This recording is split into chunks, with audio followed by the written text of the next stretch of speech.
नमस्कार दर्शक बंधु, स्टोरी ओडिया एकेडमी को आपन को स्वागत। आज चलतु शुणा एक सुंदर कहानी, जीवनर चारि मार्ग। एक सहर, सेठारे अनेक परिवार भितर रही थांती एक वृद्ध दंपति। सबुबेले सबु समय रे सेमानक मन रे थाए गभीर दुख। देखु देखु सेमानकर यौवन चलीगला। अनेक किछि करिबार आशा शेषरे तांकर निराशारे परिणत होगला। किछि भी करि हेला नाही। शेष को बार्धक्य बाधक साजिला। दुखरे अनुशोचना करिबा छडा सेमाने आउ एबे करिबे बा कोन। सेमानक पड़ोसी थांती आउ एक दंपति। सेमानक आर्थिक स्थिति जमार भल नुहे। दिने खाइले 2 दिन उपास। तथापि भी बेस हस खुशी चली थाए सेमानकर संसार। सेमानकर हस खुशीर संसार देखी ए दुखी दंपति सेमानकर सुखर रहस्य कथा छଳରେ पचारि अति आनंदरे सुखी दंपति वृद्धावस्थारे सुखरे किपरि रहिबो तार 4टी बाट बताइथिले। प्रथम बाटटी हेला जीवन रे सबबेले हसुथिबो।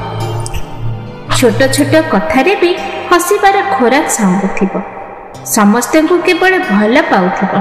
देखिबो हसिबार बाट आपे आपे मिल जिवो। द्वितीय कथाटी हेला युवक अवस्था मनरे जेपरि स्वप्न देखुथिला ठीक सेही बळी स्वप्न वृद्धावस्थारे मध्य देखिबो। स्वप्न देखि ताको कार्यकारी करिबा पई बयसर आदौ कोनोसी सीमा न थाए। तृतीय कथाटी हेला तुमे वृद्ध होई जाई पार, किंतु बढ़िबा केबे भी बंद कर नहीं। जड़े युवक जदि 20 वर्ष बयस मानसिक भावे पढ़ा बंद करदेव तेबे से युवावस्था भी वृद्ध। तुम्हें मला जाए भी बढ़ी पार। केवल मन को खोला रख, आउ सब किछि ग्रहण कर। कौन सी कथा को बिना विचार रे केबे भी प्रत्याख्यान कर नहीं। तुम्हें वरिष्ठ बोली सब किछि जानिछ, ए अहंभाव को निज मनरू दूरे दियो। चतुर्थ कथा है सबुठार गुरुत्वपूर्ण। केबे भी अतीत को नहीं कौनसी प्रकार अनुशोचना करिबो नहीं। कौन करिथिले, कौन होइथिले, कौन होइथांता ताहा जमा भाव नहीं। जीवनर लाभ क्षतिर हिसाब कदापि रख नहीं। वर्तमान को नहीं ही बंच।